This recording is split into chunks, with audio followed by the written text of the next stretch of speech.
આજ રોજ ઉના અને ગિરગરા પટેલ સમાજ દ્વારા એક સમૂહ લગ્નનું આયોજન કરેલું છે. કેદારનાથ મંદિર જે છે હાટસર મુકામે, એમના સાનિધ્યમાં, મહાદેવના સાનિધ્યમાં સમૂહ લગ્ન ઘણા વર્ષોથી થાય છે. આ 26મો સમૂહ લગ્ન છે.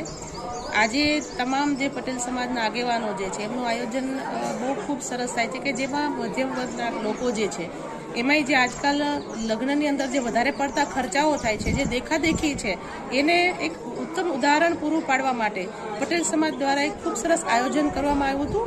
અને આ આયોજનની અંદર ખૂબ સરસ રીતે લગ્ન જે છે એ આયા પક્ષ અને વરપક્ષ બંને પોતાની તમામ રસમો જે છે એ પણ બહુ વ્યવસ્થિત રીતે પૂરી કરી છે. અને આમાંથી દરેક સમાજની અંદર એક સારું ઉદાહરણ મળે, કે જેમાં લોકો ખોટા આજકાલ વધારે પડતું આટલી બધી મોંઘવારીની અંદર જે ખોટા પૈસા વેડફે છે, એની જગ્યાએ બેટર છે કે દીકરીઓને ભવિષ્ય આપીએ. તો એના માટે આ સમૂહ લગ્ન જે છે એમાં બધા તમામ રસમો પૂરી કરીને સરસ મજાના લગ્ન કરવામાં આવે છે.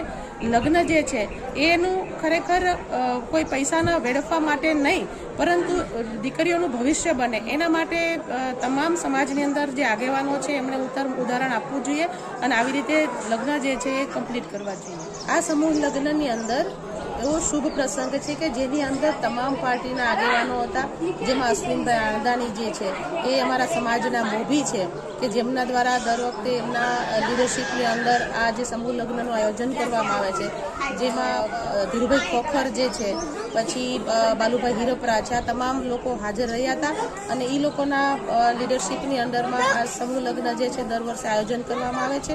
કોઈ પણ પક્ષાપક્ષીની તમામ પક્ષના આગેવાનો પણ હાજર હતા. ખૂબ સરસ રહ્યું, બહુ ગમ્યું કે સમાજની અંદર આવું ઉત્તમ ઉદાહરણ આપે કે તમામ લોકો એક થઈ અને આવી રીતે સામાજિક પ્રસંગો પુરવાર કરે, કે જેનાથી સામાન્ય અને મધ્યમ વર્ગના લોકો જે છે એમના માટે આજના સમયની અંદર કોઈ પણ ખર્ચાઓ જે છે એ ન થાય અને આવી રીતે એમના તમામ કાર્યક્રમો છે પૂર્ણ થાય, એના માટે આયોજન થયું હતું. બહુ સરસ છે.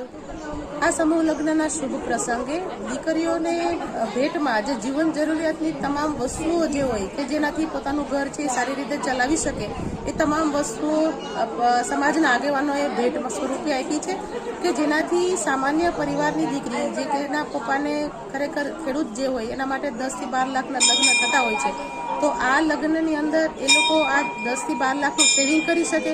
સમૂહ લગ્નમાં જો લગ્ન થાય તો દીકરીઓને જીવન જરૂરિયાતની વસ્તુઓ તો મળશે, પ્લસ પોતાનું જે સેવિંગ થાય એ પોતાના ભવિષ્ય માટે, કે જેમનું પોતાના ભવિષ્યમાં જે અણધારી કોઈ જરૂરિયાત ઊભી થાય તેના માટે જે 10 થી 12 લાખનું સેવિંગ જે છે એ પોતે ઉપયોગ કરી શકે અને આગળની જિંદગી બહુ ખૂબ સરસ રીતે જીવી શકે. એના માટે સમૂહ લગ્ન છે એક સારું ઉદાહરણ છે.